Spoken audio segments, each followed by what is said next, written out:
मैं पहले भी कह चुका हूं कि पंजाबी जहां भी जाते हैं वहां अपना कोई ना कोई अलग से पहचान वो बनाते हैं।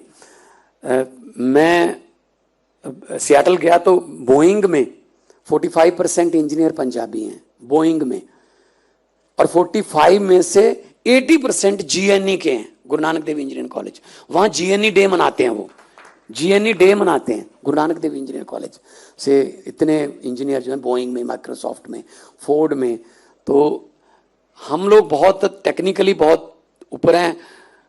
और वही बात कि जुगाड़ वाला, तो एक उसकी एग्जांपल देता हूं। एक कंपनी थी, टूथपेस्ट बनाती थी, तो उन सेल बढ़ानी थी उन्होंने, तो उन्होंने अपने जो पब्लिसिटी वाले और सेल्स वाले बुलाए, आइडिया दो कैसे सेल बढ़ाएं। कोई किसी ने कहा जी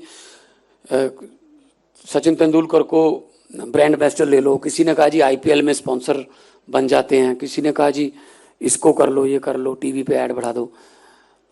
तो एक पंजाबी बैठा था, उसने कहा जी कुछ करने की जरूरत नहीं है, लेकिन एक चीज मैं आपको बताऊंगा, जो बताऊंगा उससे पहले आपको मेरे से एग्रीमेंट करना पड़ेगा, जितना फायदा होगा उसमें से 20% मेरा हिस्सा होगा। कहते बताइए। मैंने कहते बताऊंगा तो तभी ना, जब एग्रीमेंट करोगे, बताने से तो आइडिया लीक हो जाएगा। पैसा कोई नहीं लगेगा आपका जी। कहते कोई पैसा नहीं लगेगा और सेल बढ़ जाएगी 40 से 50%। कहते कैसे? वो कहते जी एग्रीमेंट हो गया, चलो 20% तुझे दे देंगे, अगर फायदे में से 20% देना है तो फिर तो कोई प्रॉब्लम नहीं है। तो उसने कहा जी जो हमारा भी जो ट्यूब बनती है हमारी टूथपेस्ट वाली, इसका मुंह बहुत बहुत तंग है और थोड़ा सा जोर लगा के ऐसे ब्रश पे डालना पड़ता है। लोगों को आदत पड़ी हुई है सर, थोड़ा सा मुंह खुला कर दीजिए, वो उतनी फोर्स से ही खोलेंगे, इतना आएगा सर। अब आपने कभी ज्यादा आ जाए पेस्ट, आपने कभी वापस डाला है ट्यूब में? तो चलो इतने से कर लेते हैं। 70-80% सेल बढ़ गई, 20% उसको मिल गया। ये जुगाड़ है जी सर।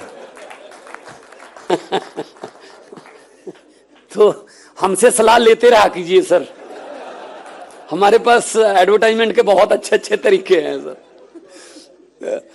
तो मतलब ये कि हम किसी भी हालात में, चढ़ती कला का मतलब है अंधेरे में भी एक दिए की रोशनी जगा के रखना। चढ़ती कला मतलब ऊपर को जाना है, राइज